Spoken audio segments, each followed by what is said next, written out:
Четвертьфинал в весе до 75 килограммов прошел якутский боксер. Это мастер спорта России Роман Абутов. В 1/8 финала он одолел Тамерлана Казиева из Саратова.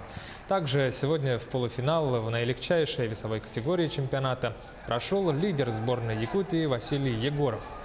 В четвертьфинале он выиграл схватку у представителя Татарстана Шамиля Котлубаева, чемпиона России среди студентов. Противником Егорова в полуфинале станет Артыш Саян из Новосибирска. Другой якутский боксер в этой весовой категории сегодня на стадии четвертьфинала. К сожалению, выбыл из чемпионата. Это Борис Сидоров. Он уступил боксеру из Бурятии Батыру Сагулаеву.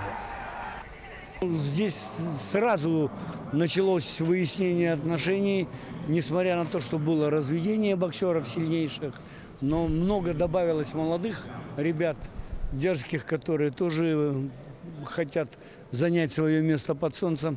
И поэтому очень плотные бои идут, очень плотные. Был очень тяжелый, дрались везде очень много, но пока показывают очень неплохой бокс.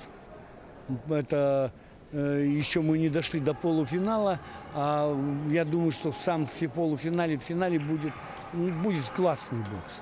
Боксеров много хороших.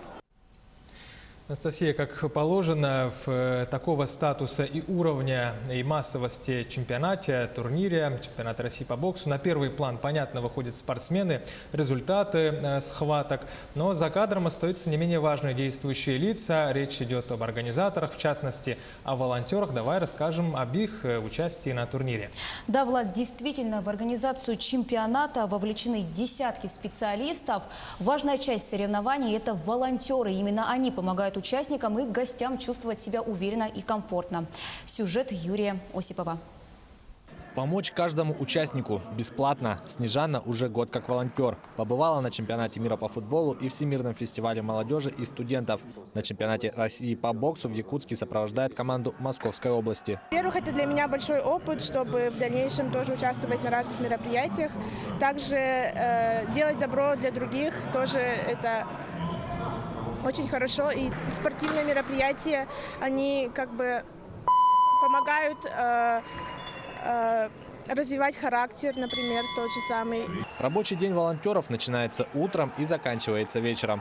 Самое главное – это эмоции, это участие. Мы все-таки смотрим, как все это происходит. Тяжело, но это того стоит, я вам скажу. Мы не спим ночами, днями, курируем людей, то есть сопровождаем везде с ними. Показываем город, рассказываем. Болеем за наших, конечно же, за своих и за ребят наших. И до самого вечера, до того, как они поедут к себе в гостиницу.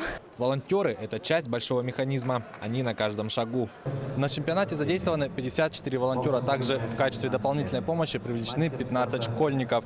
Волонтеры задействованы во всех сферах чемпионата. Они помогают в заселении, аккредитации, сопровождают прибывшие делегации, а также с транспортом и питанием. Егор – волонтер отдела аккредитации. Первое крупное мероприятие, в котором он участвовал – юбилейные игры Манчары в Верхневилюйске. С волонтерской деятельностью я занимаюсь с 2017 года. Волонтерское движение для меня очень интересно. Здесь узнаешь много друзей, обретаешь очень много друзей. Волонтеры – соорганизаторы чемпионата России по боксу. Ни одно масштабное мероприятие нельзя представить без их участия. Они как цемент, соединяющий все элементы. Юрий Осипов, Георгий Григорьев, Якутск.